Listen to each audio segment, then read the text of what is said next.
दुनिया भर से सनातन धर्म की सारी खबरों से रहना चाहते हैं अपडेट, तो सब्सक्राइब करें द साइंटिफिक हिंदू को। एक सवाल करूं दोस्तों आपसे, अगर कोई आपके घर में घुसकर आपकी बेटी को उठा लाए, कोई आपकी दुकान जला दे, आपके मंदिरों को तोड़ दे, तो आप क्या करेंगे? चुप रहेंगे या माफ कर देंगे या फिर लड़ोगे?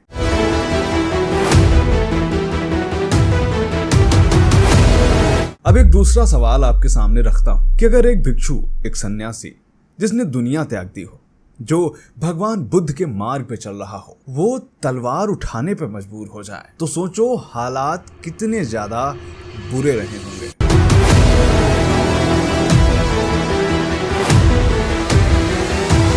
और तीसरा सवाल, टाइम मैगजीन, अमेरिका की सबसे बड़ी पत्रिका, दुनिया भर में जिसे करोड़ों लोग पढ़ते हैं, एक ऑथेंटिक और पॉपुलर मैगजीन रही है टाइम मैगजीन, जो दुनिया भर के नेताओं, वैज्ञानिकों और हीरोज को कवर देती है। उसने एक बौद्ध भिक्षु को कवर पर छापा और लिख दिया, the face of Buddhist terror. और सबसे बड़ा सवाल है कि ये सब क्यों? आज हम बात करेंगे उस शख्स की जिसे कोई राष्ट्र नायक कहता है, कोई खलनायक कहता है और कोई कहता है कि ये तो बुद्ध की आत्मा है जो कि जाग उठी है। ये सारे नाम जिस व्यक्ति को दिए गए हैं, जिस बौद्ध भिक्षु को दिए गए हैं, उसका नाम है आसीन विराथू।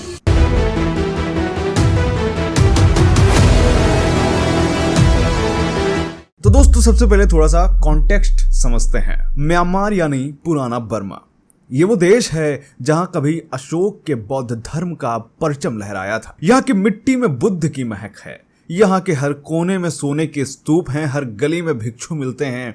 म्यांमार की 90% आबादी बौद्ध है। इस बात को याद रखिएगा, 90% आबादी बौद्ध है। वही बौद्ध धर्म, वही बौद्ध भिक्षु, वही बौद्ध जो कि दुनिया में शांति का प्रतीक है। उस शांति की बात जो हर देश कहता है। आखिर यहाँ क्या होने वाला है, बने रहिए इस वीडियो में। दोस्तों, 1968 में मांडले के पास एक छोटे से गांव में एक लड़के का जन्म होता है और इस लड़के का नाम था विन ख्याइंग ओ।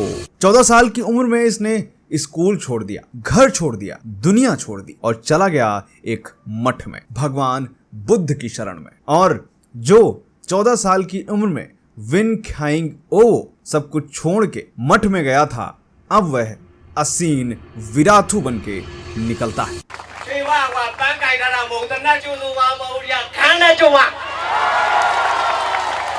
अब विराथू था तो एक साधारण भिक्षु ही, लेकिन उसके आंखों में कुछ और था। उसकी आवाज में कुछ था जो कि हजारों लोगों को प्रभावित करती थी। उसकी आवाज में एक आग थी, एक बेचैनी थी। धीरे धीरे आता है 2001। विराथू की जिंदगी में एक मोड़ आता है और वो जुड़ना शुरू होते हैं एक मूवमेंट से जिसका नाम था 969 मूवमेंट, यानी 969। अब सोच रहे होंगे कि ये 969 है क्या? तो बौद्ध धर्म में 3 प्रतीक हैं, एक बुद्ध, दूसरा धम्म और तीसरा संघ, और ये संख्याएं इनसे ही जुड़ी हैं। जो ये 969 आंदोलन था या मूवमेंट था, इसका मतलब क्या था? इसका मतलब था कि जो बौद्ध हैं वो अपना सामान बौद्धों से ही खरीदेंगे और बौद्ध अपनी बेटी किसी ऐसे को नहीं देगा जो कि बौद्ध ना हो। बौद्ध अपनी पहचान बनाएंगे। ये सारी बातें इस मोमेंट में थी। सुनने में तो आपको सीधा साधा लगता है, लेकिन सरकार को ये बात खटक जाती है, देश दुनिया को ये बात खटक जाती है, पूरा विश्व का मीडिया इस पर बात करने लगता है। इसके बाद ही इतनी बड़ी क्रांति आती है पूरे म्यांमार में कि गिरफ्तार कर लिए जाते हैं आसीन विराथू। और सजा क्या सुनाई जाती है दोस्तों? सीधा 25 साल की जेल।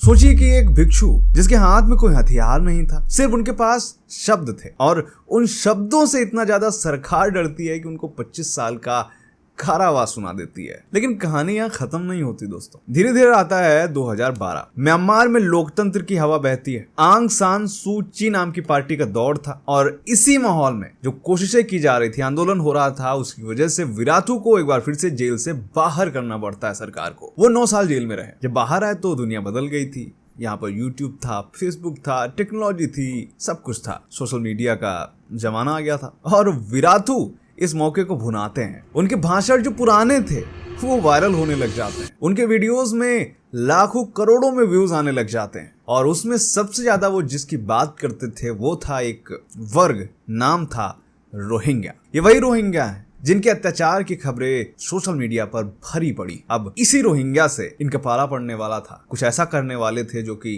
पूरे देश को हिला देने वाला था। दरअसल रोहिंग्याओं को म्यांमार सरकार कहती है कि ये बांग्लादेशी घुसपैठी हैं और रोहिंग्या कहते हैं कि हम सदियों से यही हैं। और इसका असर ये दिखता है कि रोहिंग्याओं का पूरी तरह से बॉयकॉट होने लगता है और जो अत्याचार, चोरी, चकारी सारी चीजें हो रही थी, इस पर पब्लिक ने अपने हाथ से ही दंड देना शुरू कर दिया। इसी बीच 1 जुलाई 2013 को टाइम मैगजीन कुछ ऐसा लिखती है जिससे पूरी दुनिया में विराथू की चर्चा होने लगती है। टाइम मैगजीन के कवर पर असीन विराथू की तस्वीर सामने आती है और लिखा था the face of Buddhist terror. और नहीं, विराथू को दुनिया ने कई नाम दिए, जैसे बर्मी बिन लादेन, बर्मी हिटलर। ये पूरी तरह से लेफ्ट और जो बुद्धिजीवी लोग हैं उनकी साजिश थी। और इस पर उस समय के जो तत्कालीन राष्ट्रपति थे बर्मा के, उन्होंने कहा था कि ये बौद्ध धर्म को बदनाम करने की साजिश है। लेकिन यहाँ पे कुछ चीजें चेंज नहीं होती और रोहिंग्याओं पर नकेल कसी जाने लगती है सिर्फ एक व्यक्ति की वजह से। सरकार को नीतियां बनानी पड़ती, नियम बनाने पड़ते हैं। और फिर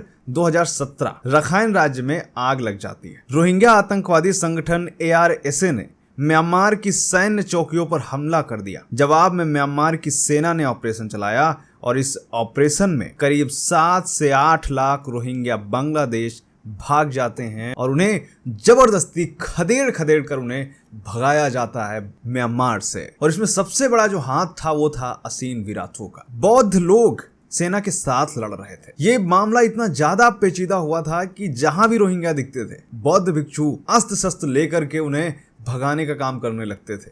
और ये मामला इतना ज्यादा बढ़ा कि लगभग म्यांमार से रोहिंग्या मुस्लिमों का सफाया ही हो गया। विराथू ने पूरी तरह से भाषण दिए, लोगों में आह्वान किया कि वो समय है जब आपको बौद्ध धर्म की रक्षा करनी होगी। ये जहां गए वहां उत्पात मचा। इस तरह के तमाम भाषण उन्होंने दिए।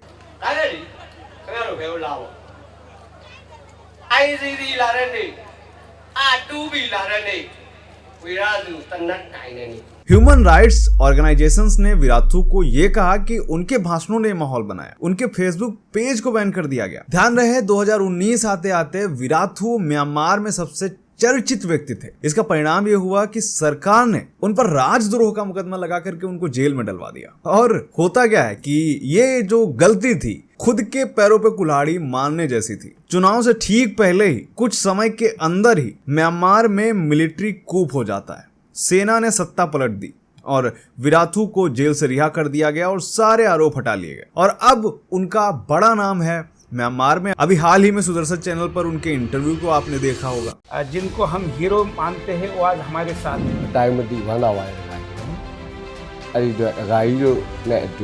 आपने कहा था कि आप कितने भी महान हो सकते हैं लेकिन पागल कुत्ते के साथ सो नहीं सकते।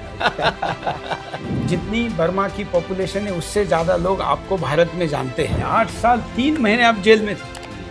2023 में म्यांमार के सैन्य शासक जनरल मिन आइंग होइंग ने असीन विराथू को थिरी पिंची की राष्ट्रीय उपाधि से सम्मानित किया। इसका मतलब होता है कि म्यांमार संघ के लिए एक बहुत अच्छी सेवा उन्होंने दी। इस थिरी पिंची उपाधि का मतलब ये था जैसे भारत में भारत रत्न हो गया। ध्यान रहे समय की बात है, एक समय टाइम ने इन्हें ये कहा था कि ये फेस ऑफ बुद्धिस्ट टेरर हैं और अब उन्हें देश का सबसे बड़ा सम्मान दिया गया। तो असीन विराथू एक जटिल इंसान है, एक जटिल कहानी, एक नायक है। कुछ लोग जो इन्हें खलनायक मानते हैं, वो कौन लोग हैं आप सभी जानते हैं। तो दोस्तों इसका भारत में इम्पैक्ट ये पड़ा कि भारत के तमाम लोग ये कहते हैं कि भारत में भी ऐसा होना चाहिए जो उन्होंने किया। बाकी आप असीन विराथू के बारे में और अगर सर्च करेंगे तो आपको वो चीजें भी पता लगेंगी जो आप इस वीडियो में नहीं देख पाए, क्योंकि ज्यादा अगर आप खुल के विजुअल्स लगाएंगे तो YouTube डिमोनेटाइज कर देता है। तो ये था आज का वीडियो। उम्मीद करते हैं असीन विराथू के बारे में आपको मोटी मोटी जानकारी पता लग गई होगी। इन पर जल्द ही एक और वीडियो में लाऊंगा, सारी घटनाओं को कवर करूंगा। मिलते हैं आपसे अगले वीडियो में, तब तक के लिए जय हिंद, जय भारत, वंदे मातरम।